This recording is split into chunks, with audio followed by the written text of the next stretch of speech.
Cláudia, já estão todos na sala? Pode começar, Perrote. Posso Pode começar? iniciar. Sim. Tá bom. Boa tarde a todos. Muito obrigado pela participação. Estamos aqui em mais um evento da Câmara de Comércio Brasil-Canadá e o assunto do dia hoje é cenários políticos e perspectivas para o Brasil, né?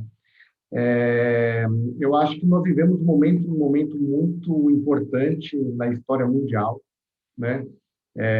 Que nós, né, vivemos aí não vamos dizer crise, que eu não gosto de falar o nome de crise, mas vivemos aí uma situação muito complexa no que se refere a questões econômicas, a questões sociais, e a gente precisa se preparar para o futuro, né? Nós tínhamos um histórico, né, até 2020, até, digamos assim, março de 2020, nós tínhamos um histórico para trabalhar, né? Nós olhávamos para trás para projetar né, planos para frente. E agora, né, com o advento aí dessa pandemia mundial, nós não tínhamos mais o histórico, né, de como se comportar, de como trabalhar, das realizações de que nós tínhamos que fazer. E tudo isso agora vem à tona, né, depois de um ano de aprendizado, praticamente. Nós estamos em abril, quer dizer, a pandemia começou a assolar o nosso país de verdade, né, as limitações de restrição né, de movimentos, de home office, tudo isso começou a ocorrer mais ou menos em março do ano passado. Então, estamos há um ano e um pouquinho, né, aprendendo a como conviver com tudo isso. E agora eu acho que, né, temos condições, temos um especialista, né, no assunto, né, que é o Dr. Murilo de Aragão, né, que é o presidente da Arco Advice, que é justamente um apoiador aqui do nosso evento. Né, para quem não o conhece, eu vou fazer uma pequena apresentação. Se eu passasse aqui para falar... Bem pequena, para não chatear, viu, Paulo? É isso que eu falo. Se eu ficasse aqui para falar o teu currículo completo, eu acho que eu ia ter... A gente ia ter que pedir uma nova sessão até como discurso do Fidel Castro. Ia ter que ser dias falando só do seu currículo. Mas eu vou falar aqui um breve currículo que é muito bacana, porque tem tudo a ver com o que a gente vai discutir hoje, né? Ele é bacharel em Direito, é meu colega, então, advogado, pelo Centro Universitário de Brasília, mestre em Ciência Política e doutor em Sociologia pela Universidade de Brasília, com especialização em estudos comparados. Atualmente é diretor-presidente da Arco Advice, Análise Política e Pesquisas, e membro do Instituto Brasília. Em 2017, foi eleito presidente do Conselho de Comunicação Social do Congresso Nacional e tornou-se membro do Conselho Superior do Centro de Altos Estudos em Controle e Administração Pública do TCU. Autor dos livros Grupos de Pressão no Congresso Nacional, Reforma Política, O Debate Inadiável, Parem as Máquinas, esse é bem conhecido, bem famoso, e Ano Zero, Reflexões sobre Política e Economia Pós-Pandemia. Esse aqui também fez parte aqui também da minha coleção de leitura. É professor da Columbia University de Nova York desde 2018 e desde 1990 realiza palestras no Brasil e no exterior sobre política brasileira. Doutor Aragão escreve extensivamente, é colunista regular da revista Veja e do site O Brasilianista. Então, com um currículo desses, nada melhor também do que chamar, né, um jornalista também de primeira categoria, que é o Carlos Raíces, né, diretor da CRCC Consultoria e Comunicação. Foi diretor e editor do Valor Econômico, da Editora Globo, por 20 anos, e foi repórter e editor da Gazeta Mercantil, Revista América Economia, Canal Rural, Agrojornal, TV Bandeirantes e GM Latino-Americana. Isso me lembra muito do Valor Econômico, hein, Carlos? Do Gazeta Mercantil. Gazeta Mercantil. Eu adorava ler a Gazeta Mercantil e tinha aqueles desenhos, não tinha fotografia. Então, era um jornal, para os dias de hoje, eu acho que ninguém ia ler, porque hoje todo mundo gosta de infográfico, alta tecnologia. Mas eu me lembro que eu adorava a Gazeta Mercantil, eu lia muito, e os desenhos eram muito legais, que eram o rosto das pessoas era um desenho das pessoas. Então era muito bacana, e era o que é o valor econômico hoje, mas com uma intensidade jornalística muito grande. E parabéns, Carlos, por ter uma escola como a Gazeta Mercantil, porque foi onde, né, todos nós aprendemos a entender de economia, a entender de política de uma forma comercial, né? Porque nós tínhamos Folha de São Paulo, o Estado, que eram leituras obrigatórias para mim na época, e a Gazeta Mercantil, que chegava todo dia lá na minha mesinha, quando ainda era estagiário ainda de um escritório chamado Pinheiro Neto Advogados, e a gente tinha que ler para estar né, aprendendo aí sobre as novidades. E agora nós temos, então, né, duas pessoas aí que vão alimentar aqui um debate. Agradeço muito a participação de vocês dois e conto com vocês. Eu ouvi alguns spoilers aqui antes, né, de como vai ser, e os spoilers são positivos, né? Graças a Deus, temos aí, né, o Murilo comentou um pouquinho aqui no meu ouvido aqui algumas coisas sobre como é que vai ser, né, como é que são as perspectivas para o Brasil agora do que está por vir. E é como se fosse um filme, né? Ele me contou que parece que o final do filme me parece que vai ser bom. É isso mesmo, Carlos? É isso mesmo, Murilo? Agora a palavra está com vocês. Pelo que me contaram aqui, né, no final do filme, me parece que vai ser bom. Carlos, a palavra está contigo. Paulo, boa tarde. Muito obrigado a vocês. Muito obrigado pelo convite. Murilo, boa tarde. Prazer estar aqui com vocês para a gente falar um pouco de cenários políticos e perspectivas para o Brasil. Bom, no fundo, estamos aqui para ouvir o Murilo, né, Paulo? Que vai nos contar sobre esse enredo é o Murilo, que você já bem apresentou. Antes de eu começar a uma pergunta bem feita, né, Carlos? Aquela questão, né? A pergunta bem feita tem seu valor. Tem seu valor.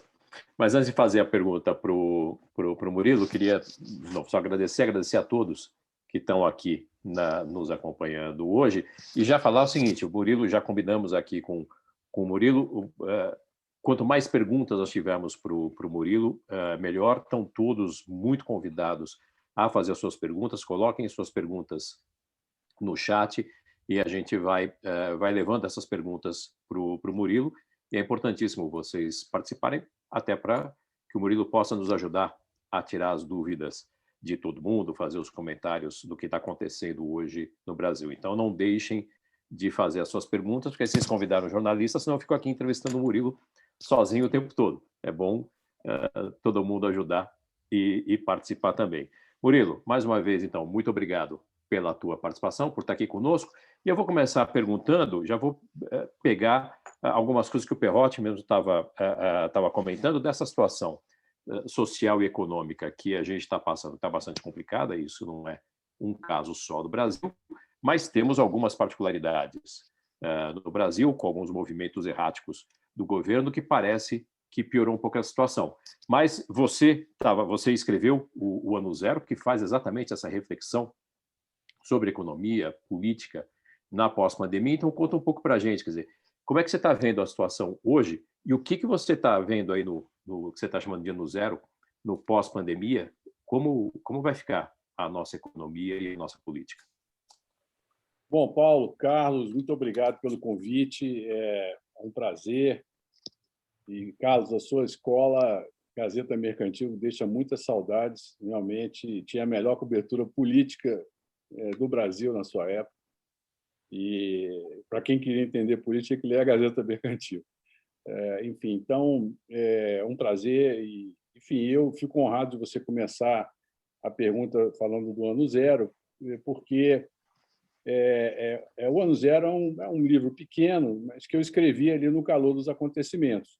E basicamente, foi o seguinte: em janeiro, final de janeiro, meu filho, Tiago, que é meu sócio, mora em Washington, ele me liga e diz: olha, pai, a situação vai ficar muito ruim é um tema muito sério, com muitos desdobramentos, e as pessoas ainda não acordaram para o problema. E, naquele momento ali, eu comecei a escrever. Escrevi até mesmo em janeiro um artigo, a minha coluna na Veja tratava do tema.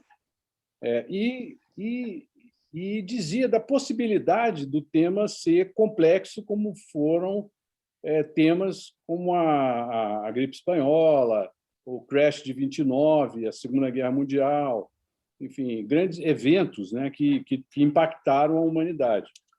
E, a partir dali, eu fiz uma série de reflexões e, na medida que as coisas iam acontecendo, eu fui escrevendo e lancei no final de maio. Então, ele não captura a intensidade do problema como um todo, mas ele até antecipa algumas das consequências. De modo geral, quer dizer, o Brasil foi para a guerra da pandemia como a França foi para a Segunda Guerra Mundial, né? Sem vontade, despreparada, desorganizada, sem convicção e com um receituário basicamente incompleto para enfrentar um problema da dimensão econômica e sanitária e social que é a pandemia. O fato de termos criado aí o auxílio emergencial, sem dúvida, evitou uma tragédia maior. Muitos, até eu mesmo, achava que o PIB ia desabar ainda mais do que desabou. O Brasil teve um desempenho melhor, por exemplo, que a Inglaterra, por conta do auxílio emergencial. Mas o fato é que a grande reflexão que eu fazia naquela época é que a pandemia nos dava uma oportunidade de endereçar questões históricas do Brasil, porque o Brasil não chega na pandemia com um país organizado, chega com um país desorganizado, saindo de uma recessão grande e de um crescimento econômico fraco, ainda por conta dos efeitos do governo Dilma, chega com um desemprego muito elevado, chega com problemas sociais muito sérios na área de educação, saneamento, enfim. Então, eu via o momento como uma oportunidade para o Brasil endereçar questões importantes, como os Estados Unidos, de alguma maneira, endereçou no New Deal nos anos 30. E o New Deal conseguiu, mesmo assim, mesmo com o New Deal, o desemprego diminuiu, mas só veio diminuir mesmo com a Segunda Guerra Mundial, que houve um largo emprego de mão de obra para o esforço de guerra. Mas o fato é que eu não vi o Brasil, e essa é a crítica que eu faço, ter tido uma abordagem estruturada para o problema da pandemia e não ter aproveitado para endereçar questões sérias que poderiam ser endereçadas, como, por exemplo, a urbanização das comunidades, como ampliar a questão do saneamento e dar emprego às pessoas no momento de dificuldade como era. O Brasil demorou a tomar as suas decisões, demorou a tomar decisões com relação à vacina.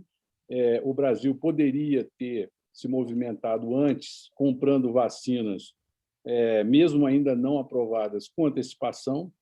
Não foi por falta de dinheiro. O Brasil tem dinheiro para comprar essas vacinas. O Brasil teria uma situação melhor do que os Estados Unidos para comprar vacinas, porque poderíamos comprar vacinas da Índia, da China, da Rússia, ou seja, o nosso menu de vacinas era maior, mas houve essa completa desorganização, agravada por uma polarização política, agravado também por um desconhecimento das responsabilidades de cada um.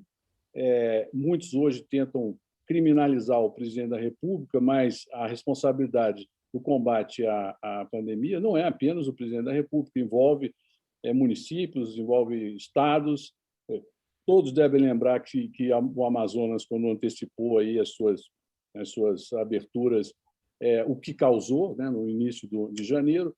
Enfim, então houve, por parte até da sociedade, também uma certa irresponsabilidade. Me lembro, no final do ano, no Rio de Janeiro, andando ali por algumas ruas com uma aglomeração em bares, assim, como se nada tivesse ocorrendo.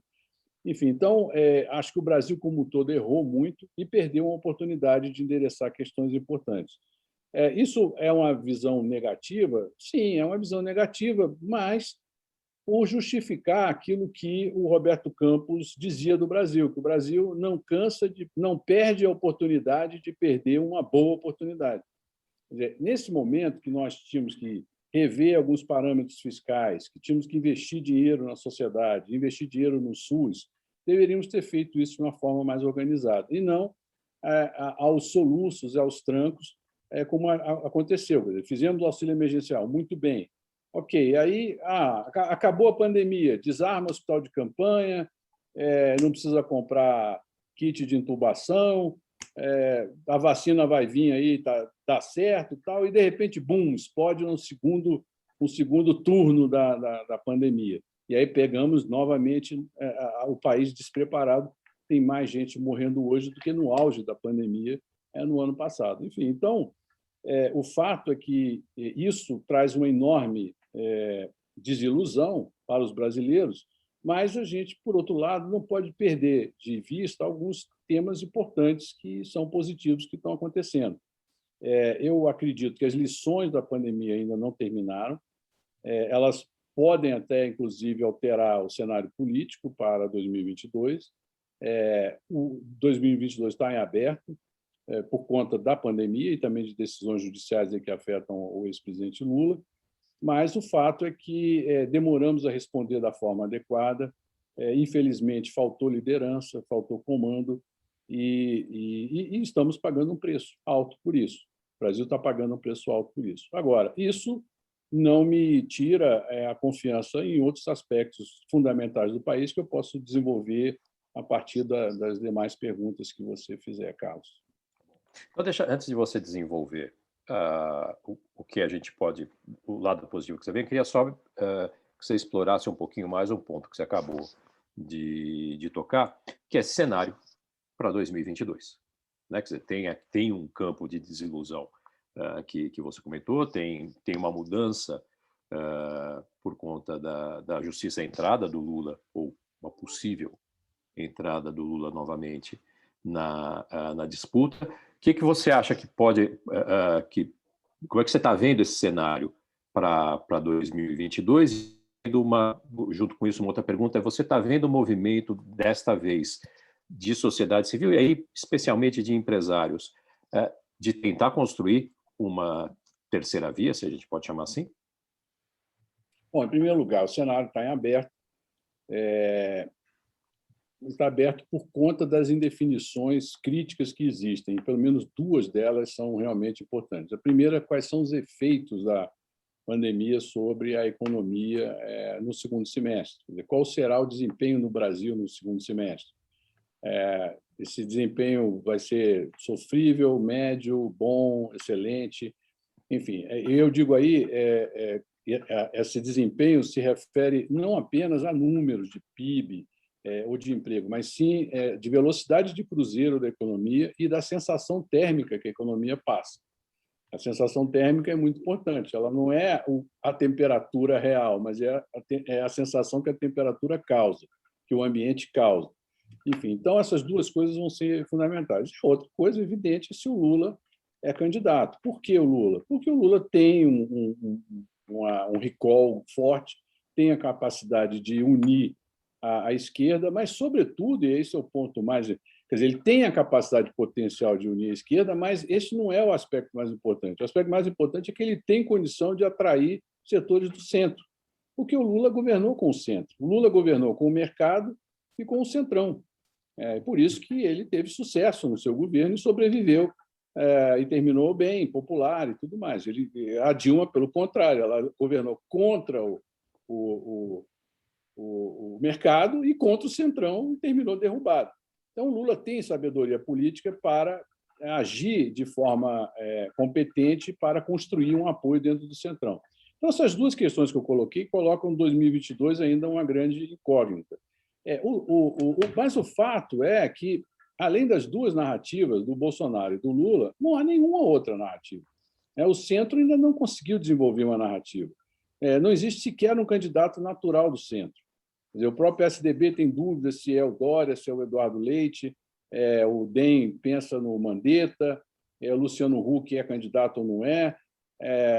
Aí lembram da Lúcia Trajano, mas diz que ela não é candidata. Enfim, então, isso tudo cria ainda um espaço que não foi preenchido no centro e que também é decisivo. Agora, fundamental entender que esta eleição ela como disse o Juan Manuel Fangio, né? Carreiras são carreiras, né? E só terminam com a bandeirada final. Então, essa eleição de 2022 ela vai ser uma eleição diferente de 2018, mas tem também um fato novo, né? O fato novo de 2018 foi a Lava Jato. Apesar dela ter começado em 2014, no ano da reeleição da Dilma, ela só foi causar efeitos dramáticos na sociedade em 2017 e, obviamente, em 2018. E a Operação Lava Jato alavancou o Bolsonaro, né, e de uma forma extraordinária. E, além do mais, as mudanças das regras eleitorais tiraram o doping financeiro, limitaram o prazo de campanha de 90 dias para 45, e fizeram que aqueles que estavam estruturados numa pré-campanha tivessem a vantagem. Foi o caso do Bolsonaro. O Bolsonaro estava em pré-campanha eleitoral um ano e meio antes, 2 anos antes da própria campanha em si. Então, ele, usando as redes sociais de forma muito inteligente, criou a sua base de apoio. Ora, qual é o fato novo dessa eleição? É a pandemia. Claro, a pandemia é um evento magnífico, de proporções magníficas, é uma coisa extraordinária. Então, esse caráter extraordinário poderá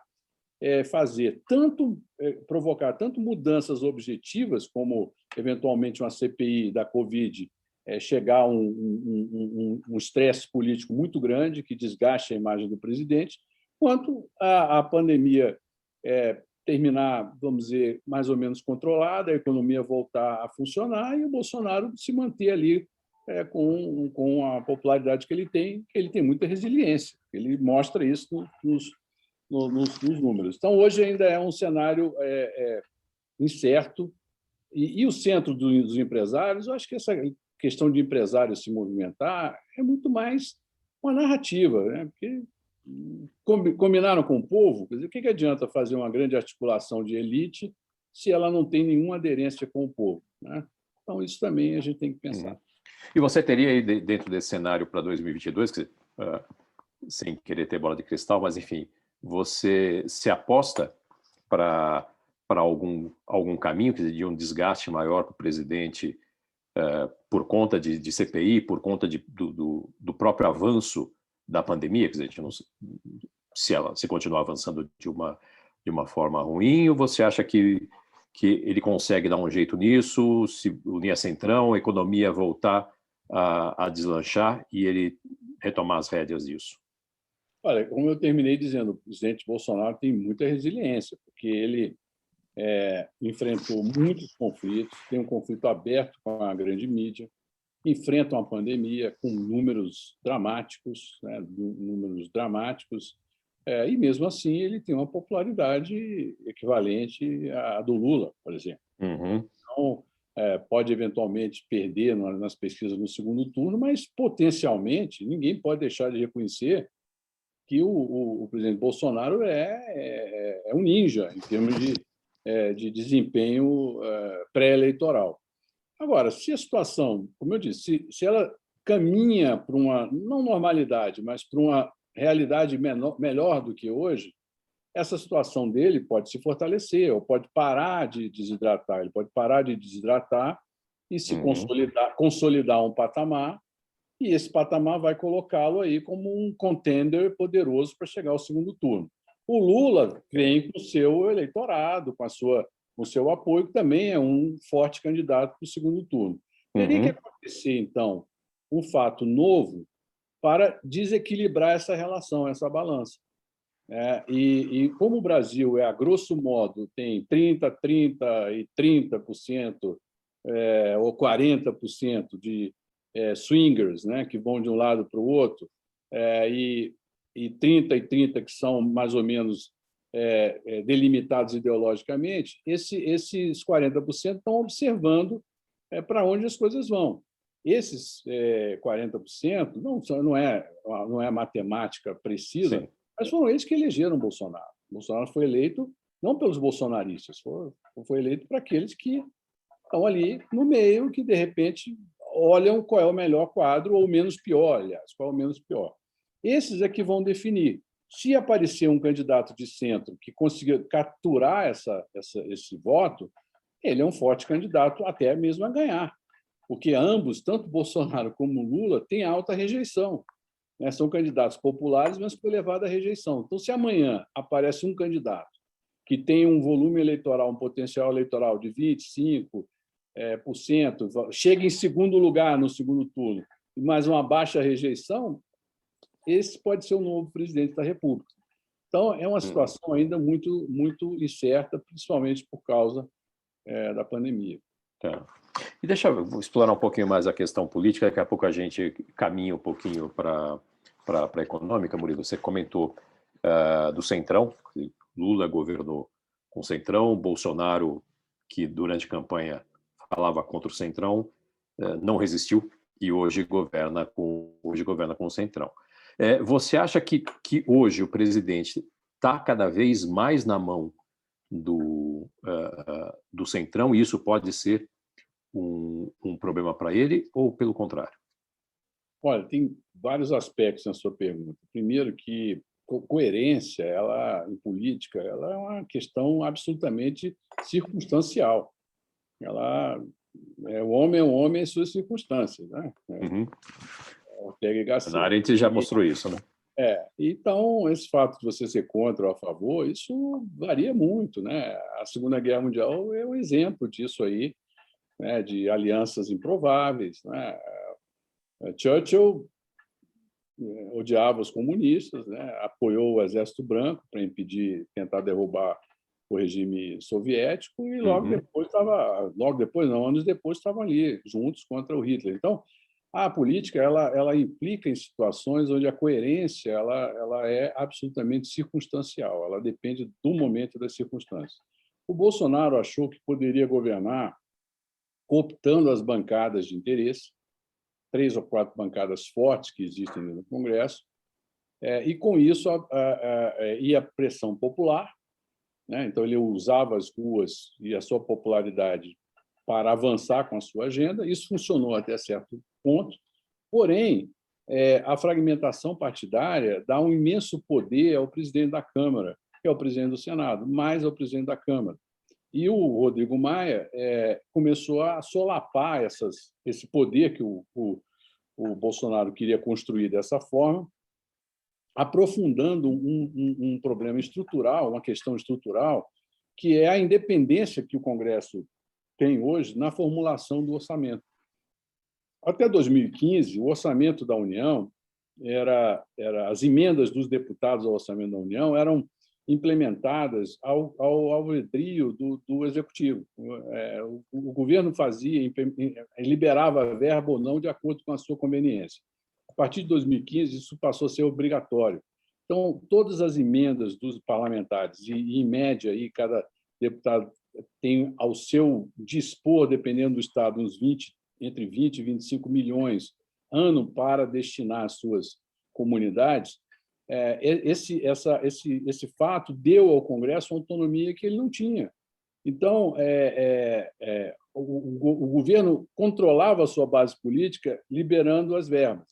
Hoje, não, ele é obrigado a liberar automaticamente. Não hoje, desde 2016. Em 2016, também, eles aprovaram uma emenda que dispensava o convênio para implementar a emenda via ministério. Então, aí era o segundo gatilho de controle. Quer dizer, você tinha o dinheiro, mas tinha que fazer um convênio com o Ministério fazia corpo mole e demorava a implementar. Aí aprovaram a emenda dizendo o seguinte: não, agora a emenda aprovada no orçamento tem que ser executada, independente do Ministério. Então, o parlamentar consegue que a verba seja alocada diretamente no município ou no Estado. Então, mais uma vez, esse poder do deputado aumentou de uma forma extraordinária, e do senador. A combinação dessa nova realidade com a inabilidade política e o modelo novo, que nunca se consolidou, de Bolsonaro, levou ele a um impasse. E esse impasse ocorreu em janeiro do ano passado, antes da pandemia. A partir daquele momento, ele viu, olha, ou eu construo uma base política ou eu não vou terminar o governo. Então, ele decidiu começar a negociar com os partidos políticos e começou a conversar com os presidentes dos partidos, com todos do grande centro político brasileiro. E aí, então, ele muda a sua atitude em relação ao Centrão. Claro, ele dizia que era contra o Centrão, mas terminou hoje quase que aliado, é aliado do Centrão. Ele não é tutelado pelo Centrão ainda, mas ele é aliado do Centrão. Isso é um fato que vai prosseguir, e é importante lembrar que, historicamente, o Centrão esteve em todos os governos do Brasil, desde a redemocratização. Em maior grau, menor grau, enfim. O que a gente entende como Centrão sempre teve no governo. Uhum. Maneira. O Centrão impediu e assegurou o processo de impeachment. Quer dizer, quem defende o governo é o Centrão e quem derruba o governo é o Centrão. Foi assim com o Temer. O Temer não foi derrubado porque o Centrão o protegeu. Foi assim com a Dilma não foi protegida e foi derrubada. O Collor também, e o Lula também, que encontrou alguns problemas, mas foi protegido. Então, o Centrão é um elemento político vital para a governabilidade. Quer a gente goste, quer não goste, mas faz parte do modelo. Então, hoje há uma dependência grande do Bolsonaro com relação a ele. E você falou que ele ainda não é tutelado pelo Centrão. Você acha que vai ser? Depende, porque ele ainda tem uma popularidade grande, e essa popularidade é relevante, sim. Então, a métrica, né, do apoio político, ela se dá com alguns valores. Um deles é a popularidade. Não, eu não vou brigar com um presidente que é muito popular. Eu não vou brigar com um presidente que tem redes sociais muito fortes e agressivas. Aí eu não vou brigar com um presidente que ainda tem verba, que ainda tem figurinha para trocar. Porque o governo ainda tem, mesmo com essas questões das emendas mandatórias, de execução obrigatória, o governo é uma máquina poderosa ainda. Ele tem dinheiros, outros dinheiros, tem programas, tem Caixa Econômica, tem Banco do Brasil, tem agricultura, financiamentos agrícolas. Então, enfim, tem grandes interesses que estão sob o controle do governo e que terminam servindo de elemento de negociação política. Agora, se ele entra numa espiral de impopularidade e de até manifestações nas ruas, hoje prejudicadas aí pela pandemia, mas que poderão voltar adiante, aí o Centrão pode exercer a tutela, tipo, eu vou te proteger até o final do governo, mas eu quero mais espaço, ou abandoná-lo, ou manter aí uma situação de ambiguidade. Então, eu diria que ele não está tutelado. Agora, vai depender muito da habilidade dele também, né? Da habilidade dele de coordenar esse debate. Por falar em tutela, eu quero perguntar para você sobre o papel dos militares, mas antes só lembrar a todo mundo, quem quiser mandar suas perguntas, por favor, coloque suas perguntas aqui no chat, que a gente já vai repassando para o Murilo. Mas então, Murilo, voltando à questão da tutela, e os militares, que papel que eles jogam nesse governo, e alguém tutela alguém nessa relação? Não vejo nenhuma tutela. Os militares, a gente tem que lembrar historicamente, né, os militares têm um papel muito importante na política brasileira. E isso, eu não faço isso de uma forma pejorativa ou negativa, ou querendo desmerecer a sociedade ao dizer que os militares tiveram um papel importante. Por quê? O Brasil é um país que as instituições são recentes, né? Não é um país de trajetória institucional forte. E os militares, principalmente depois da Guerra do Paraguai, se transformaram numa instituição forte. E essa instituição forte, ela, principalmente a partir da segunda década do século passado, ela gerou pensamentos estratégicos com relação ao Brasil. Ela foi uma instituição que pensou o Brasil no mundo, qual é o lugar do Brasil no mundo. E isso desembocou no movimento tenentista, que é conhecido de todos. E o tenentismo tem um ideário, e esse ideário tenentista ele prevaleceu como um elemento importante. Ele é quase uma influência não oculta, né, mas ela é uma influência importante, mas relegada a um plano inferior, porque é incômodo atribuir aos militares a capacidade de pensar o país, quando isso deveria ser da sociedade, da academia, né, dos intelectuais. Mas quem pensou o Brasil de forma mais estruturada foram os militares, e começa com o movimento tenentista. E o movimento tenentista influencia todos os movimentos do Brasil e influenciou até agora o governo Bolsonaro. Então, o que eu vejo não é uma tutela, não existe uma tutela de proteção. Os militares protegem o governo Bolsonaro, não vão deixar nada de ruim acontecer com o governo Bolsonaro. Não, não é isso. O que há, sim, é uma identidade de visões, muitas vezes também há divergências, e existe um certo incômodo, porque o militar ele entende que pagou um preço muito alto com o regime militar de 64. E ele não gostaria, né, não quer ter este papel que ele teve em 64. Ele não abre mão, como instituição, de pensar o Brasil, como outras instituições também podem pensar o Brasil.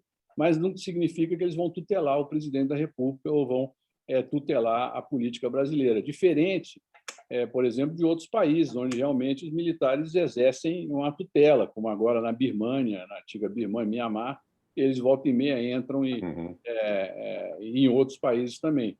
O que você está dizendo, uma tutela. O que você está dizendo é que você não vê risco da ruptura não, institucional. Nem primeiro os militares não querem. Em segundo lugar, quando houve ruptura institucional no Brasil, é bom lembrar, por exemplo, em 1929, todo mundo apoiou a chamada Revolução de 30.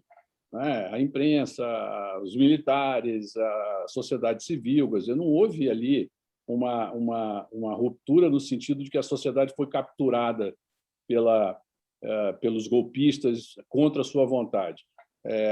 Em 64, a mesma coisa. Apesar disso ser também escondido, há uma vergonha de dizer, mas 90% da imprensa apoiou o movimento de 64, 100% do empresariado. Boa parte da sociedade civil, a classe média ia para as ruas em passeatas pedindo a ordem e pedindo que o Brasil não virasse um país comunista. Muitos que foram líderes de oposição depois votaram pelo afastamento de João Goulart no Congresso Nacional. Enfim, então, ninguém pode ser inocente de achar que 64 nasceu out of the blue, que foram os militares que resolveram sair da caserna e derrubaram o governo. Provavelmente, a proclamação da República foi muito mais uma quartelada do que 64. A proclamação da República foi muito mais um movimento assim, quase... foi realmente uma quartelada, a ponto até de que o Marechal Deodoro, visitado por um amigo que dizia: olha, eu sou republicano há muito tempo. Aí ele virou e disse: eu sou republicano há apenas 15 dias. Ele se achava monarquista. Então, o fato é que os militares terão sempre um papel porque pensam, porque são organizados. E qualquer entidade no Brasil organizada, ela tem uma predominância. Como grandes blocos de pensamento. O agronegócio é organizado, tem influência. O sistema financeiro é organizado, tem influência. O BNDES é organizado, tem influência.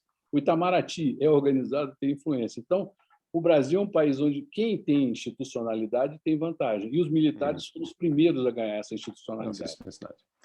Antes da gente partir para falar um pouco de relações internacionais e entrar um pouco na economia, afinal, estamos aqui na Câmara de Comércio Brasil-Canadá e essa relação internacional toda é importante. Queria só, o Francisco Ferraroli nos mandou uma pergunta aqui, que é o seguinte: onde vai desembocar a tensão que para ele parece anormal entre os três poderes? Ele diz: todo mundo tem o rabo preso, criando um ambiente de guerra fria permanente.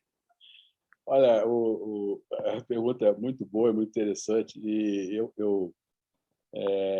primeiro, essa questão de ter rabo preso ou rabo solto, isso varia, porque é muito conceitual, né? Então, vamos falar da questão estrutural. A questão estrutural é o seguinte: o Brasil, desde 2010, com o mensalão, começou a viver um processo de acomodação das placas tectônicas institucionais do país. O judiciário passou a ter um protagonismo maior, passou a ter um certo ativismo mais evidente, e, ao mesmo tempo, o modelo constitucional brasileiro amadureceu no sentido que as pessoas, os atores, começaram a entender melhor as franquias do modelo constitucional e viram que é um sistema que permite muitos questionamentos na esfera judicial. Então, a partir de 2010, ou seja, com alguns anos da Constituição, a judicialização da política ganhou força. E, com isso, obviamente, a justiça ganha um protagonismo. O Mensalão marcou simbolicamente esse fenômeno. Então, de 2010 até 2015, nós temos aí uma evolução do judiciário ganhando força e também impulsionado pela autoconscientização do Ministério Público dos seus poderes também.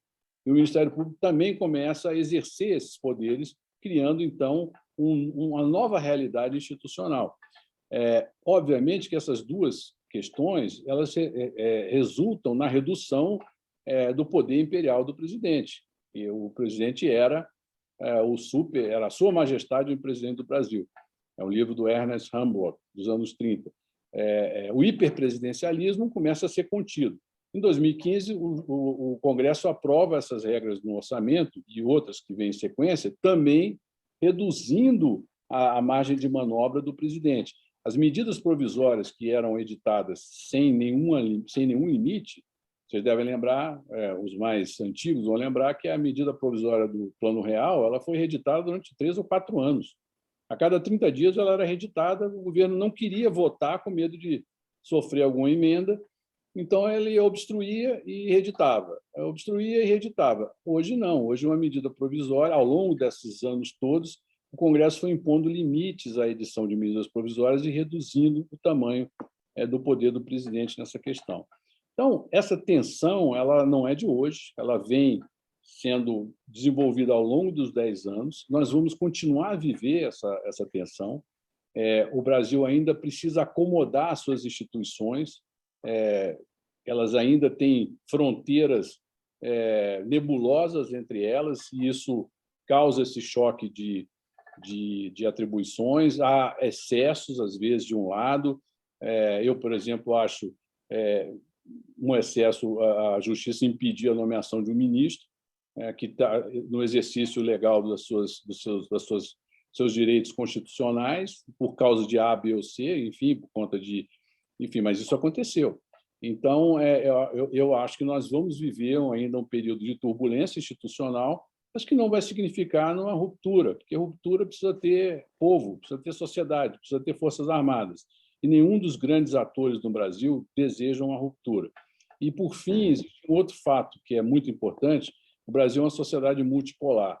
Hoje existem pelo menos uns 15 a 18, 20, eu até listei nas minhas aulas que eu dou sobre política brasileira, os núcleos de poder do Brasil. Então, não há ninguém mais manda no Brasil sozinho. Então, hoje, temos esse quadro de fricção institucional, mas que deve continuar ainda por um período, até que tenha alguns estadistas que tenham uma melhor capacidade de arbitrar esses conflitos e estabelecer limites mais claros entre os poderes. Bem. Murilo, vamos caminhar um pouquinho, então, para o cenário internacional. Tem uma pergunta da Débora que eu faço já, mas eu queria antes só que você desse primeiro um cenário de como é que você está vendo, como é que ficam as nossas, e como é que estão as nossas relações internacionais, especialmente agora com a eleição do Biden nos Estados Unidos. Como é que fica essa nossa relação com os Estados Unidos e com o Canadá também, que você pensando aí nos dois principais players da América do Norte? Olha, com o Canadá a relação é boa. Pontualmente tivemos problemas específicos lá atrás, por conta de disputas comerciais, que são naturais, mas é importante entender que a relação política a relação diplomática entre países, e principalmente entre países como o Brasil e o Canadá, elas se desenvolvem em vários patamares, em vários níveis. E se olharmos os níveis no conjunto, é uma relação muito produtiva, muito positiva. É uma relação de confiança, é uma relação de investimentos, é uma relação de presença de investimentos canadenses no Brasil, alguns investimentos do Brasil também no Canadá. Enfim, então eu vejo que é uma relação tranquila e que é, obviamente, determinada por questões pontuais, negativas ou positivas que podem acontecer. Mas eu tenho o sentimento firme de que o diálogo, e eu pessoalmente sempre tive um excelente diálogo com as embaixadas, os embaixadores aqui do Canadá, lembro com muito carinho Jamal Kokar, aqui, entre outros. O meu filho, Tiago, até foi condecorado pelo governador-geral do Canadá, com uma distinção, enfim, muito importante. E, então, eu vejo que a relação é muito boa e o próprio comportamento institucional do Canadá, que é mais discreto, mais ponderado, ajuda muito, né, a relação com o Brasil. Então, eu vejo que o Canadá é um elemento diplomático da maior relevância para o Brasil, lembrando que a relação não se dá apenas no nível diplomático, se dá no nível financeiro, no nível econômico, no nível de investimentos, onde a presença do Canadá é muito relevante aqui, tanto no investimento direto quanto no investimento de mercado de capitais. Com relação aos Estados Unidos, esta relação ela também é muito positiva se olharmos em patamares. Só que, em alguns aspectos, existem atritos, como a questão comercial, mas, por outro lado, a questão financeira é excepcional. O Brasil é um dos clientes aí do Tesouro Americano, é um dos grandes clientes do Tesouro Americano. A relação militar é muito boa, a relação de segurança, das forças de segurança no combate ao tráfico de drogas é muito positivo. A relação cultural é muito boa também. Muitos brasileiros vão aos Estados Unidos, adoram os Estados Unidos. Enfim, a gente não pode considerar a relação entre Brasil e Estados Unidos meramente como uma relação entre o presidente A e o presidente B que estão no momento. Ela tem que ser entendida de uma forma mais ampla. E os Estados Unidos ainda tem não um agravante, mas uma característica adicional, que a política externa americana é muito institucional. Ela até, às vezes, transcende a mudança de poder entre democratas e republicanos. Então, o que eu vejo que há, claro, na espuma do relacionamento, uma certa tensão, porque havia uma aderência do presidente Bolsonaro ao Trump, inusitada até em termos diplomáticos, e que isso gerou ali um mal-estar inicial e que foi potencializado pela mídia, que também quer ali uma mídia contra, a mídia a favor nem tanto, mas a mídia contra ressalta assim, olha, vai ser um horror, se o Biden ganhar, o Brasil está ferrado, não vai ter investimento, não vai ter nada, enfim, essa não é a realidade. A realidade é que são duas nações muito grandes e imprescindíveis que tenham um bom diálogo, até pelo nível de investimentos de lado a lado. Então, eu acredito que o diálogo vai ser mais tranquilo, aos poucos, poderá não ser caloroso como era, mas também, olha, muitas vezes esse calor na amizade entre presidentes não resulta em nada. Às vezes o presidente, mas aí a diplomacia embaixo está com as suas agendas. Então, e também há, vamos dizer, amizades improváveis, né? O Lula tinha uma relação excelente com o George Bush, né? George W. Bush, era uma relação muito boa, improvável ali, né? Um republicano e o Lula. Quer dizer, por que ambos iam se dar bem? Então, eu acredito que todas essas questões estruturais do relacionamento do Brasil com os Estados Unidos vão preponderar sobre uma agenda negativa. Agora, é claro que os Estados Unidos cobra muito um posicionamento ambiental do Brasil. O Brasil tem que demonstrar esse comprometimento e, sobretudo, comunicar o que de bom faz. O Brasil faz muita coisa boa também na área ambiental e que não é considerada no mundo pela inabilidade de se comunicar adequadamente. Deixa eu aproveitar, então, pegar exatamente essa questão ambiental que você está colocando. Tem duas questões aqui que eu já ia colocar. Uma é do Carlos Vilhena e outra da Débora Vieitas. Vou começar com a do Carlos e já emendo a da Débora, que elas têm bastante conexão, né? O Carlos nos pergunta o que o governo deve fazer para melhorar a percepção do país no exterior e se há alguma chance de mudar o discurso com relação à questão ambiental que você acaba de colocar. E a Débora vai mais especificamente querendo saber o seguinte: qual é a expectativa que você tem em relação à participação do Brasil na Cúpula do Clima, que começa na semana que vem? o Brasil, diferente dos Estados Unidos, ele não rompeu, né, com esses organismos internacionais, multilaterais, até mesmo por opinião do Ricardo Salles e da Tereza Cristina, ministra da Agricultura. A ministra Tereza Cristina sabe muito bem quanto a questão ambiental pode prejudicar o Brasil. Então, o que eu vejo é que, passada essa questão do Trump, passada essa questão mais de atrito, até com a própria presença ainda do ministro Ernesto Araújo à frente do Itamaraty, o Brasil terá uma postura cooperativa, provavelmente mais alinhada com o passado do Brasil nesses fóruns. É claro que não vamos esperar que haja um retorno completamente ao que era anterior, mas o Brasil entendeu, o Brasil oficial entende que há necessidade de ter um diálogo mais qualificado com relação à questão ambiental. Na segunda-feira, nós fizemos aqui na Arco Advice uma live com o ministro Ricardo Salles e ele foi muito enfático em relação a esses temas aí. Ele pelo lado, se considera, às vezes, considera o governo injustiçado, quando ele diz, olha, a questão ambiental, primeiro, ela é uma questão dos 3 entes da federação.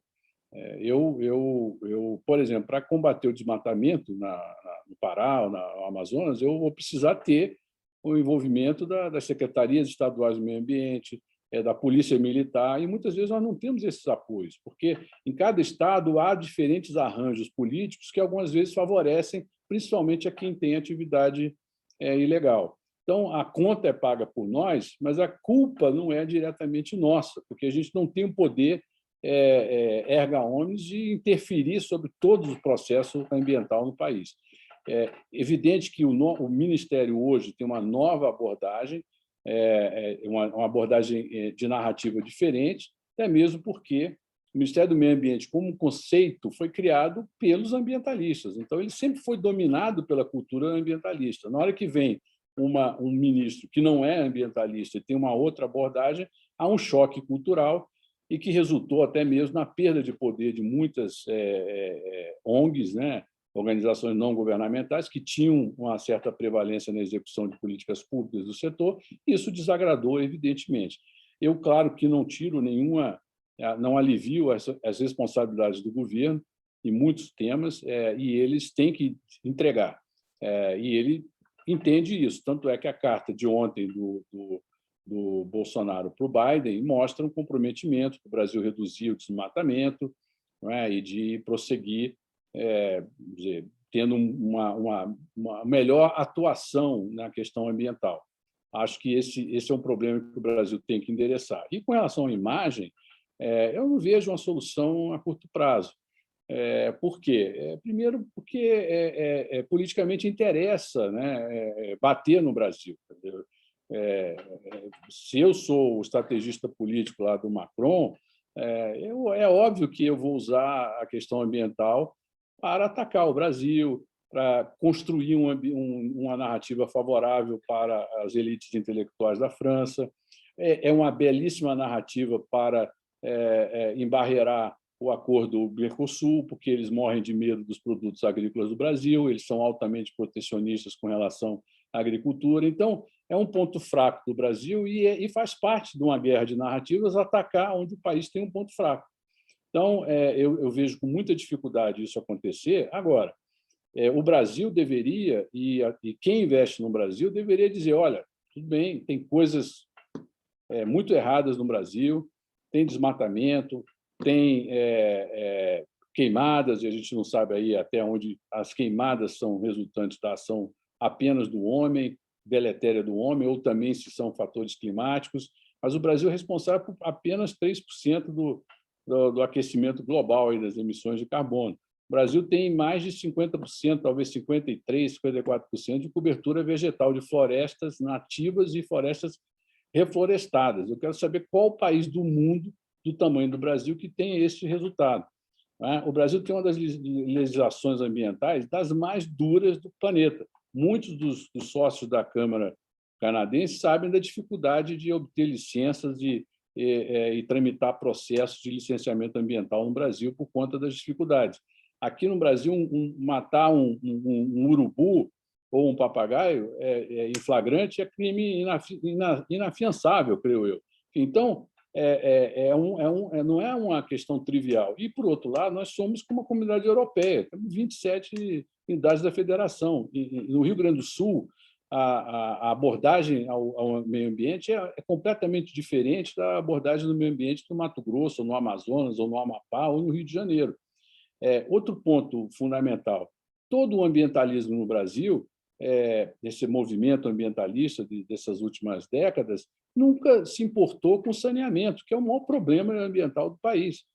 O Rio Branco, no Acre, e eu falo do Acre porque lá é o berço do movimento lá de Chico Mendes e toda essa narrativa de proteção ao meio ambiente, etc., eles nunca trataram da questão do saneamento na cidade, na capital. E o Brasil é um dos países que tem índices mais vergonhosos de poluição de águas e de rios por conta de uma ausência de política de saneamento adequada. Então, a gente tem que ter muito cuidado quando trata da questão ambiental, porque não é fácil, principalmente quando se usa os argumentos como propaganda. E eu volto a dizer, eu não estou eximindo o Brasil de culpas, não estou dizendo, não, o Brasil é inocente, está sendo vitimado por uma campanha nefasta. Não, o Brasil comete vários erros, sim.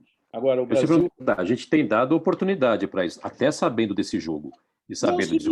A gente está dando oportunidade, né? Então, lógico, que aí também a gente, além da incapacidade de se comunicar, existe também esse fenômeno que veio no início do governo do antiglobalismo, contra as instituições multilaterais, que ficou muito mais no arranco do que na realidade. O Brasil não deixou o Acordo de Paris. Os Estados Unidos deixou o Acordo de Paris. O Brasil ficou lá. Não é? Então, a gente tem que olhar também o que é narrativo, o que é realidade. Agora, volto a dizer, o Brasil não é inocente na questão, mas talvez não seja tão culpado quanto parece. Desculpa, falei aqui com o microfone fechado. E especificamente sobre a pergunta que a Débora tinha feito, como é que você vê a nossa participação aí na cúpula do clima? Você acha que tem, pensando na carta que acabou de ser endereçada, você acha que ali também o Brasil começa a apresentar ter uma outra postura, ou pelo menos ter um outro discurso, já que a questão do discurso aí é importante? Eu acredito que sim, porque nós temos, Carlos, que entender que a formulação da política ambiental ela também tem que ter a participação dos agentes econômicos e da sociedade, não apenas da sociedade civil. Mas é importante dizer que o agronegócio diga ao governo, olha, se nós não tivermos uma postura mais proativa e positiva em relação à questão, nós vamos ser prejudicados. E por que eles têm que fazer isso? Porque 90% da atividade do agronegócio ela é legal, ela segue as regras rígidas do país. Você é obrigado a manter reservas ambientais dentro das suas propriedades e, de acordo, quanto mais próximo da Amazônia, a exigência é maior ainda. Enfim, então não interessa ao agronegócio brasileiro, não interessa à mineração brasileira que o Brasil seja um vilão ambiental, como também não interessaria à Austrália, né, que a Austrália se transformasse no vilão ambiental por conta da sua atividade de mineração. Então, é importante que a sociedade, que os empresários, exportadores e que aqueles que dependem desse intercâmbio comercial ajudem o governo, e quando eu falo ajudar, é cobrando, contribuindo, adotando parques, como, por exemplo, agora está sendo feito, para que a gente eleve a qualidade da política ambiental no Brasil. Isso é importante. Eu vejo que, provavelmente, nós iremos assistir uma mudança, talvez não muito grande, mas uma mudança de postura nessa direção. E também o próprio mercado financeiro, que tem na liderança do Banco Central do Roberto Campos, da excepcional liderança do Roberto Campos Neto no Banco Central, também mostra essa vertente, dizendo, olha, a gente precisa fazer investimentos, e os investimentos têm que ser sustentáveis. A gente não pode mais estar investindo em lugares que não assegurem uma política ambiental adequada. Então, isso tudo fará que o Brasil se movimente com mais vigor em direção a uma melhor política. Agora, é evidente que nós não estamos lidando aqui com os crimes ambientais no Brasil são praticados, sobretudo, como crimes mesmo, não é por gente normal que está dentro do enquadramento legal. É grileiro ilegal, desmatamento de madeira ilegal, garimpo ilegal. Então, é um problema que transcende até mesmo a vontade do governo, mas sim exige uma postura ampla até da sociedade e desses entes estaduais e municipais também. Caminhando um pouco para um outro tema aí de economia, você lá no comecinho estava falando que você via alguns cenários positivos, daí no Fiat acabou entrando um pouco nos outros assuntos e não exploramos isso. Deixa eu aproveitar e começar a explorar um pouco isso. Que cenários positivos você está vendo para o país? Olha, a história é a seguinte: o Paulo me pergunta se eu estava vendo a luz no final do túnel, e eu disse, se a luz no final do túnel era um trem que estava vindo. Eu disse, não, Paulo, não é um trem vindo, mas é um túnel muito grande, é um túnel muito longo, como aquele São Gotardo que tem na Suíça, que é um túnel enorme. Lá no fundo tem uma luzinha, e a luzinha é o final do túnel. Agora, como o túnel também está cheio de fumaça, então a gente não consegue ver direito a distância, a intensidade do brilho. Agora, o que eu quero dizer é o seguinte: existem aspectos do Brasil que são positivos e que apontam para oportunidades. Eu vou dizer uma delas. No sistema financeiro, nós vivemos um processo virtuoso de desbancarização, com quase 350 fintechs, com um pulo no número de investidores no mercado de capitais, que saiu de 700 mil antes da pandemia para quase 3 milhões durante a pandemia, fruto da política monetária, que não voltará a ser como era. Nós não vamos ter juros de 12% ao ano, 14% Selic. Pode ir para 4%, 5%, 3,5%, 4%, mas não volta para aqueles patamares que nós praticamos no passado. Então, há hoje uma expansão do crédito, isso é inegável e importante. Há uma expansão, por exemplo, no crédito imobiliário, importantíssima. Eu conversava com um dos maiores construtores do país, ele dizia: nós temos espaço no Brasil para dobrar o crédito imobiliário em termos de PIB. Eu acho que não chega a 10% no Brasil. Em países como o México, o crédito imobiliário chega a 20%. E o Brasil produz alimento, tem 2,5 safras, nós vamos continuar produzindo alimentos, as pessoas vão continuar comprando alimentos do Brasil. Murilo, deixa eu te interromper e fazer uma pergunta agora específica. E essa questão do dólar e os investimentos na Bolsa, investimentos no mercado, você acredita que com essa queda dos juros, o dinheiro vai para o mercado e o dólar vai restabelecer patamares? Desculpa te interromper também, viu, Raíssa? Mas acho que essa é uma pergunta que muita gente me faz. Fique à vontade, Paulo. Sobre o futuro do Brasil. Vamos restabelecer, o dólar vai ser restabelecido a um valor, ao que era antes, não vou dizer se é real ou irreal, mas o dólar vai ser restabelecido e o dinheiro vai realmente para o mercado, ou ainda vai continuar essa especulação financeira, ainda que era a prática e de 3, 4 anos atrás, que era melhor deixar o dinheiro parado rendendo juros do que aplicar realmente no próprio mercado? Eu tenho, essa é o tipo de pergunta que eu tenho todo dia na Câmara, e eu não tenho explicação. Você poderia me ajudar a explicar para os meus associados alguma coisa nesse sentido?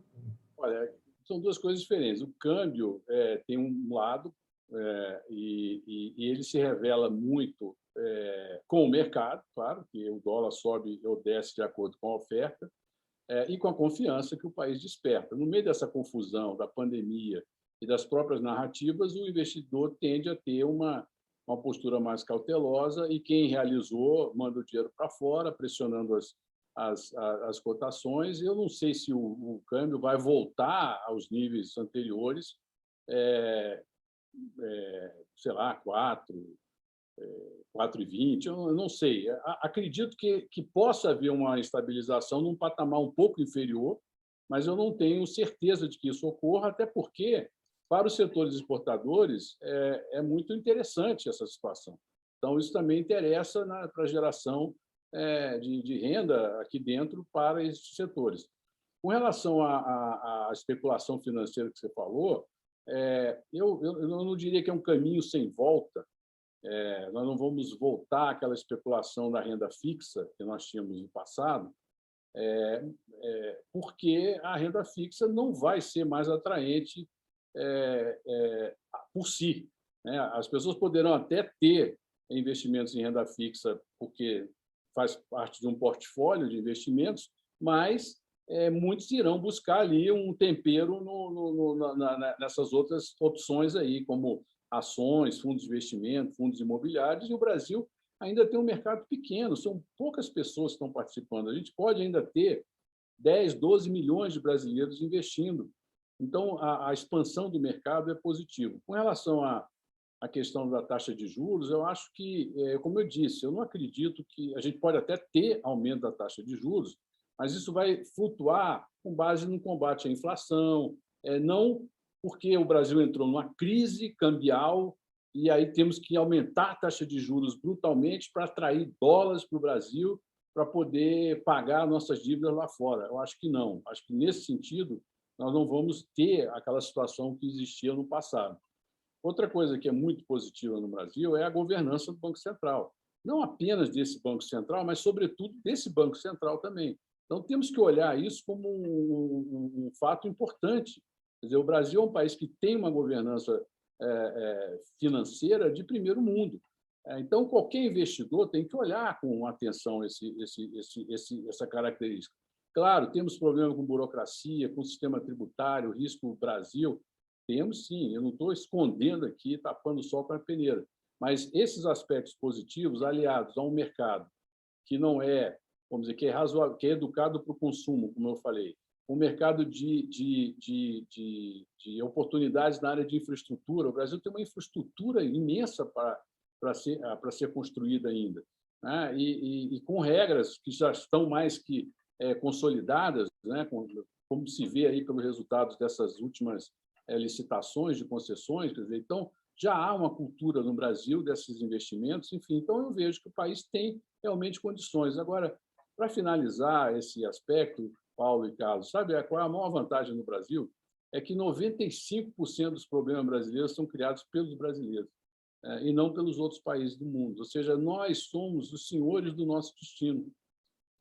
O Brasil não tem um vizinho como a Coreia do Norte, não tem um vizinho como a Síria, que vive em guerra, não tem uma problemática geopolítica super relevante. Claro que temos problemas com o tráfico de drogas, de contrabando, sim, mas isso não vira uma questão que desestabilize inteiramente o país. Se nós tivermos um pouco mais de competência nas políticas públicas, a gente pode reduzir os efeitos danosos dessas questões internacionais. Mas a maioria dos nossos problemas são nossos mesmos. Quer dizer, o Brasil é uma ilha que navega no mundo, né? Nesse sentido, até o Brasil é um pouco parecido com o Canadá também, né? Que navega ali, né, sem causar muitos problemas, sem criar muitas polêmicas. É óbvio, o Brasil tem mais polêmicas agora por causa da questão ambiental, mas o fato é que nós não temos exigências geopolíticas que tensionem o país de uma forma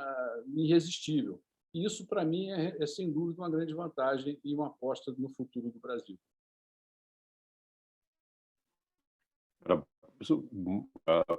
Sempre temos os nossos próprios problemas, e você está aí mostrando muitas oportunidades de investimento que tem, especialmente na área de infraestrutura. Te parece que os investidores internacionais estão tranquilos para começar a investir novamente? A gente viu uma saída grande de dinheiro, mas você acha que entra bastante investimento de fora no país? Carlos, o investidor, não existe um investidor, né? Existem vários tipos de investidores. A saída de dinheiro, às vezes, é porque o cara realizou um lucro grande na Bolsa e vai embora. Ou porque ele teve um lucro grande no seu investimento direto aqui e também está repatriando o lucro. O fato é que, dependendo do tipo de investidor, o Brasil é realmente apetitoso. E esses investidores de longo prazo, eles fazem o dever de casa. Eles não chegam aqui e compram uma companhia de energia, né, uma distribuidora de energia elétrica, porque estava barato. Não, ele vem, faz uma due diligence, ele observa, ele vê as regras, observa quem já investiu, como fez, qual é o comportamento do mercado. Então, não tem inocente investindo no Brasil. Pode ter um ou outro ali que, numa emoção, faça um investimento errado, mas a maioria vem e muito bem assessorado, porque isso é outra questão também. O Brasil, ao lado de ter uma grande governança financeira com o Banco Central, tem um sistema financeiro muito sofisticado. Qualquer um que venha para o Brasil vai encontrar no Bradesco, Itaú, no BTG, no Santander, no Banco Pátria, Pátria Investimentos e outros fundos, aí uma assessoria extraordinária. Tem grandes escritórios de advocacia também. Então, a qualidade do assessoramento, tem a Arco Advice fazendo uma propaganda aqui, mas a qualidade do assessoramento para o investidor estrangeiro no Brasil é de primeiro mundo, muito melhor, provavelmente, que na Rússia, na China, que são grandes lugares de investimento também. Então, quem faz o dever de casa vem. Claro que é importante olhar, alguns setores são melhores do que outros. Tem setores que o Brasil é quinto mundo, tem setores que o Brasil é primeiro mundo. E aí, então, é uma questão de estudar e de avaliar com precisão as oportunidades que se apresentam. Murilo, a gente vai caminhando aqui já quase para o nosso final, mas eu queria te fazer uma pergunta do James, que ele quer saber e gostaria de ouvir a sua opinião sobre o seguinte: se tem uma possibilidade real do Brasil entrar como sócio pleno da OCDE e que implicações e vantagens isso tem. Eu acho que o Brasil vai caminhar para a OCDE, depende aí dos próximos anos. O Brasil tem que fazer um dever de casa grande, principalmente com relação à burocracia, ao doing business em Brasil, que o Brasil realmente vai mal nesse ranking. Nós temos que melhorar muito, temos que simplificar o sistema tributário. Agora, acredito que o caminho natural será esse, até porque o mundo vive uma tendência de compliance, e o compliance não é apenas o compliance na relação de uma empresa com o governo, mas sim entre governos, de empresas e governos na esfera internacional. Então, seguir regras da OCDE será um diferencial. E o Brasil, como a economia do tamanho que terá que naturalmente entrar nesse clube. E, para isso, terá que fazer o dever de casa nesse sentido. Eu acredito que qualquer governo que venha em 2022, que seja eleito em 2022, terá a preocupação nesse sentido. Carlos. E você está falando aí de fazer dever de casa, né? E você citou algumas reformas que a gente precisa fazer. Queria perguntar duas coisas aqui paralelas para você. Que outros deveres de casa você acha que a gente deveria fazer e que possibilidades que a gente tem no momento político que a gente está hoje de avançar com reformas, né? Pensando aqui agora do Congresso? Bom, se eu tivesse uma varinha de condão, a primeira reforma que eu faria seria uma reforma tributária para dentro. E não é uma reforma tributária de carga tributária, mas uma reforma de burocracia tributária.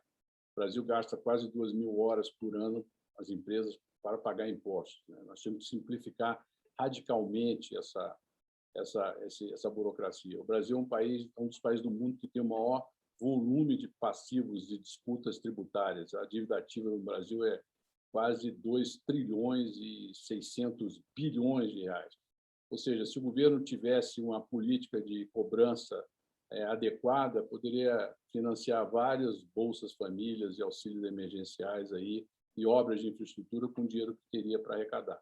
É evidente que uma boa parte, talvez, a maior parte, seja impagável ou incobrável, por conta da própria dinâmica tributária do Brasil, que leva à morte de muitas empresas que não se preparam adequadamente. Mas o fato é que, se nós fizermos uma simplificação radical do sistema tributário, talvez a gente ganhe 0,5% do PIB aí de graça, né, sem maiores esforços. Então, eu acho que isso seria a reforma número 1. Agora, realisticamente falando, o que eu vejo é o avanço de marcos regulatórios, BR do Mar, marco do gás, a lei do gás que foi aprovada, o marco ferroviário, a reforma administrativa pode avançar, mas a reforma tributária em si, para fora, vamos dizer assim, ela talvez demore um pouco, porque não há consenso no empresariado a respeito do que fazer, nem tampouco há consenso entre os governadores e prefeitos, e tampouco há desejo do governo federal em fazê-lo, porque o governo federal sabe que poderá perder a arrecadação. Boa parte da arrecadação no Brasil, o Brasil tinha 24%, 25% do PIB em 92, 91, de carga tributária, e pulou para 35%. E boa parte dessa carga ela foi feita em cima de algumas coisas. Uma foi a privatização, setor elétrico, telecomunicações. Tem estado que cobra 35% de ICMS na telecomunicações, que é um absurdo, né? Quer dizer, o sangue da nação é a telecomunicações, pagar 35% E a outra foi de rendas não repartidas com estados e municípios, contribuições que não são repartidas com estados e municípios. Ora, quando for posto o debate de reforma tributária, essa grana que o governo arrecada sem dividir, ele vai ser alvo da cobiça de municípios e estados, naturalmente. Então, se não tiver um grande acordo, fazer a reforma tributária no Brasil é um trabalho gigantesco. E eu não vejo, até agora, o tema maduro para avançar de forma concreta. Fazendo um paralelo com a reforma da Previdência, ela demorou quase 5 anos para ser aprovada, porque nesses anos todos foi se debatendo, convencendo a sociedade, até se chegar ao ponto da sociedade ir para a rua defender a reforma previdenciária. Eu imagino se isso aconteceria no Canadá, por exemplo, ou na França. Acho que não. Enfim, então, por quê? Mas foram anos debatendo o tema e criando uma cultura para se chegar ao resultado, longe do ideal, mas foi um avanço. É o que eu vejo com relação à reforma tributária. O Congresso é reformista, acho que sim, mas tudo vai depender, Carlos, das circunstâncias, do mercado. O mercado tem um papel muito importante, porque ele se expressa pelas cotações, pela bolsa, pelo juro futuro, pelo câmbio, pelo volume de investimentos. Isso tudo faz com que o mundo político também reaja. Então, hoje, a gente tem, hoje não, já nas últimas décadas, na última década, o papel do mercado muito importante com relação ao avanço de reformas no país. Murilo, a gente está indo para o fim, tem uma pergunta aqui do Francisco Ferraroli, que ele diz o seguinte: sobre a simplificação do sistema tributário, há uma ideia de adoção de uma taxa pequena sobre a movimentação financeira, mas isso eliminaria a necessidade de toda a estruturação toda a estrutura de arrecadação e fiscalização. Se você acha que tem chance de avançar essa taxa sobre movimentação financeira. Olha, essa seria uma espécie de CPMF ou outra digital, enfim, eu não sei. O governo não conseguiu criar uma narrativa para voltar à CPMF. E a narrativa tem que ser criada a partir do seguinte pressuposto. E hoje eu fazia uma call com o JP Morgan e com 2 grandes economistas, o Otaviano Canuto e o Rodrigo Pinheiro, que foi diretor do Banco Central. E eu dizia, olha, o fato é o seguinte: política econômica e política tributária não serão mais feitos pela equipe econômica como era no passado, é pelo Congresso Nacional. Acabou, mudou. Na medida que você perdeu o controle do dinheiro, quem manda é quem tem o controle do dinheiro. Quem tem o controle do dinheiro hoje é o Congresso. Então, o Executivo não criou uma narrativa de uma reforma tributária. E nem disse, olha, se você aprovar a CPMF, eu tiro esses impostos aqui. Ele não fez isso. Ele não trouxe de uma maneira clara esse tipo de compensação. A própria CBS, que foi proposta, acho que é CBS o nome, ela também tem aspectos nebulosos, que não convenceram os atores a avançar. Então, eu acho que hoje tudo é possível, mas nada foi feito. Quer dizer, a reforma tributária ela é uma obra paralisada. Aqueles prédios que começaram nas fundações, mas ainda não terminaram as fundações, tem lá um caminhão de cimento parado, saco de areia ali no canto. Enfim, eu acho que ainda demora a tomar forma. E uma última questão aqui para a gente matar, você está falando do poder de decisão, sobre orçamento do Congresso e o nosso orçamento. Como é que você está sentindo aí em Brasília para a gente finalizar? Olha, o orçamento ele é uma carta é uma planilha de intenções, não é uma carta, é uma planilha de intenções. Do jeito que foi feito, segundo a equipe econômica, é inviável. O Congresso diz que não, que é viável. O Congresso diz, além do mais, eu tirei 10 bilhões aí daquela conta que vocês reclamaram, então não é mais 30, é 20. O que vai acontecer é uma solução virá, seja pelo veto e o envio de um PLN para redirecionar verbas, ou seja pela aprovação de uma outra PEC, outra proposta de emenda constitucional que aumente algum tipo de tributo fora do teto de gastos para financiar e abrir espaço dentro do orçamento para os gastos que o Congresso quer fazer. Existe um tema que pode ganhar atração, que é o novo refis. Né? O refis aqui é igual a cada 4 anos, igual a Copa do Mundo, tem um novo refis. Mas é por causa da natureza perversa do sistema tributário. Me parece que esse novo refis pode, eu até andei conversando com a equipe econômica, eu até ponderei que, em sendo um dinheiro que não tem uma previsão orçamentária de recuperação, ele poderia ser extrateto para financiar a saída da crise da pandemia.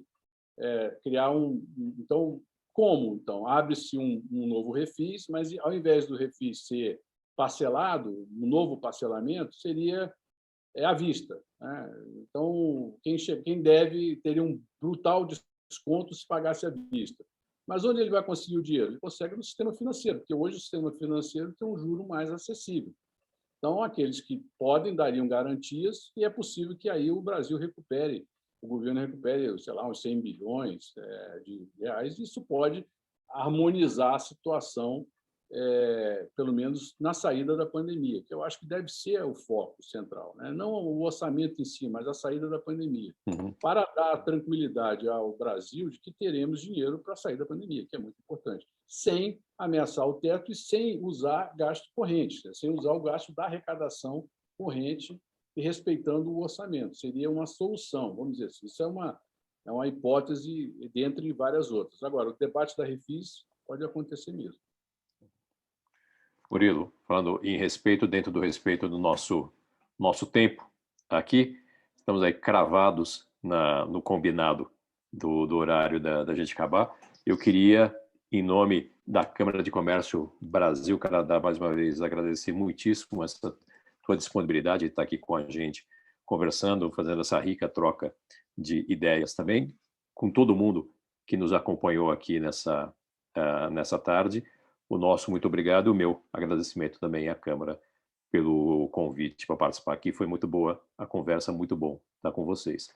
A todos, muitíssimo obrigado. Paulo Perrotti, muito obrigado pelo convite, por essa oportunidade, essa boa conversa com todos e até uma próxima oportunidade. Imagina, nós te agradecemos em nome da Câmara de Comércio Brasil-Canadá. Ficamos muito honrados com essa apresentação e muito felizes, como a gente conversou, né, Murilo, de ver uma estrelinha no fim do túnel. Então, vamos persegui-la, né, com muito otimismo. Eu acho que isso que a gente tem que mostrar aqui, que temos capacidade para isso, o Brasil tem pujança, tem potencial, e vamos buscar aí, né, o nosso lugar no mapa dos países desenvolvidos. Obrigado, Murilo, obrigado, Carlos, aí pela participação, e ficamos muito honrados, e espero poder repetir isso, né, em breve, aí eu não mais como presidente, porque eu estou deixando o meu mandato em breve, mas espero que o novo presidente os convide novamente para mais uma apresentação, para a gente poder avaliar tudo que se passou, né, em 6 meses, 1 ano, e estarmos aqui de volta, de novo, projetando boas notícias para mais um bom período aqui do Brasil. Muito obrigado e boa noite a todos. Obrigado, boa noite. Valeu, boa noite. Obrigado pelo convite. Paulo, Carlos. Obrigado. Um abração, Paulo. Valeu. Obrigado.